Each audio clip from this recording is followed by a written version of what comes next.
মোৰ নাম ৰিজিবুল ইছলাম। শোণিতপুৰ জিলাৰ অন্তৰ্গত ঢেকিয়াজুলি খণ্ড বৰবৰা বৈদ্য ইংৰাজী বিদ্যালয়ৰ অষ্টম শ্ৰেণীৰ এগৰাকী ছাত্ৰ। নমস্কাৰ, মোৰ নাম শ্ৰী মনদীপ সুবা। নমস্কাৰ, মোৰ নাম জুমন দেৱানী। নমস্কাৰ, মোৰ নাম শ্ৰীমতী হাতী।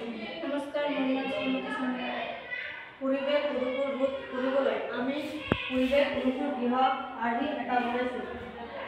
আমাৰ পৰিৱেশ অনুকূল গৃহ সৌৰ ব্যৱহাৰ কৰা হৈছে, যাৰ দ্বাৰা বিনামূলীয়াকৈ বিদ্যুৎ উৎপাদন কৰিব পাৰি। আমাৰ পৰিৱেশৰ অনুকূল গৃহত বৰষুণৰ পানী সংৰক্ষণ কৰাৰ ব্যৱস্থা আছে। দমকলৰ পৰিৱৰ্তে কুঁৱাৰ পানী ব্যৱস্থাপনা কৰা হৈছে। আমাৰ এই গৃহটো পৰিৱেশ অনুকূল শৌচাগাৰৰ ব্যৱস্থা কৰা হৈছে। আমাৰ পৰিৱেশ অনুকূল গৃহটোত ইলেক্ট্ৰিক বাহনৰ ব্যৱস্থা কৰা হৈছে। আমাৰ পৰিৱেশ অনুকূল গৃহটোত জৈৱ কাঠ প্ৰস্তুত কৰিবলৈ ব্যৱস্থা কৰা হৈছে। ধন্যবাদ।